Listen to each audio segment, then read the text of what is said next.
Assalamualaikum warahmatullahi wabarakatuh. Waalaikumsalam. Selamat pagi. Bagaimana kabarnya hari ini? Alhamdulillah, tetap semangat. Allahu Akbar. Sebelum kita melanjutkan pembelajaran hari ini, marilah kita sama-sama berdoa. Berdoa dimulai. Bismillahirrahmanirrahim. Amin. Di sini Ibu akan menjelaskan tentang memahami makna larangan pergaulan bebas dan zina. Pergaulan bebas di sini diartikan sebagai pergaulan yang tidak dibatasi oleh aturan agama dan susila. Dampak dari pergaulan bebas ini ialah perilaku yang dilarang dalam agama Islam, yaitu zina. Di sini Ibu akan menjelaskan tentang 4 sub tentang zina. Yang pertama, pengertian zina, hukum zina, kategori zina, dan hukuman bagi pezina.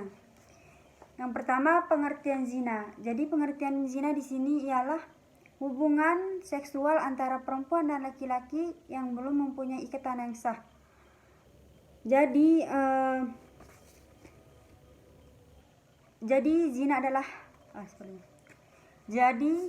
zina adalah persetubuhan antara perempuan dan laki-laki yang sudah balik atau mukallaf.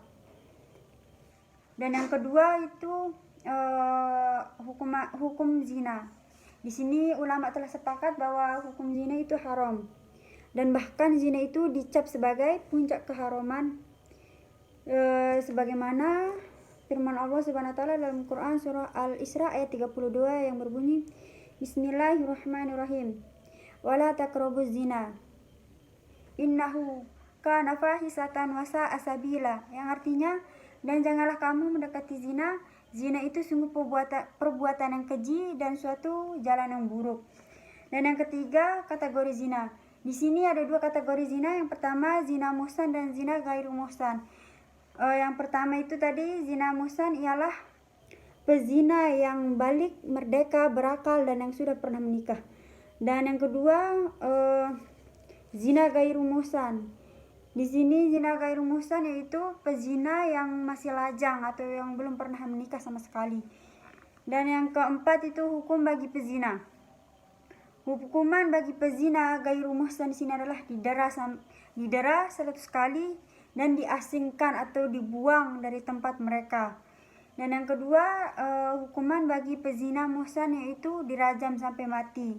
Nah, hukuman rajam ini dilakukan dengan cara memasukkan pelaku ke dalam tanah hingga menutupi dada sampai leher. Jadi hukuman ini juga dilaksanakan di tempat yang ramai, tempat orang yang banyak berlalu lalang. Di sini Ibu ingin bertanya tentang di antara dampak negatif zina itu ada 5. Coba sebutkan. Pertama, mendapat laknat dari Allah Subhanahu wa taala dan Rasulnya. Yang kedua, dijauhi dan dikucilkan oleh masyarakat.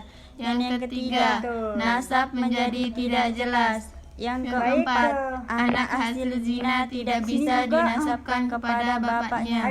Yang kelima, anak hasil zina tidak berhak mendapat warisan.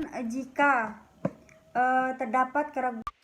Sekarang menjadi sangat jelas bahwa Islam melarang keras hubungan seksual atau biologis di luar pernikahan, sebab perbuatan ini sangat bertentangan dengan fitrah manusia dan mengingkari tujuan pembentuknya rumah tangga yang sakinah mawaddah warahmah.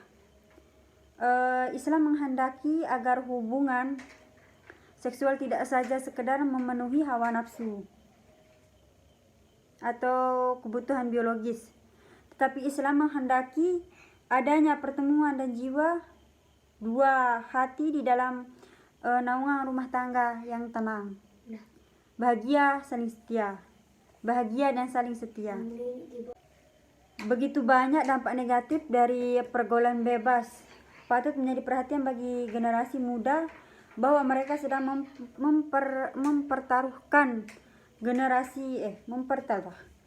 mempertaruhkan masa depannya jika terlibat dalam pergaulan bebas yang melampaui batas.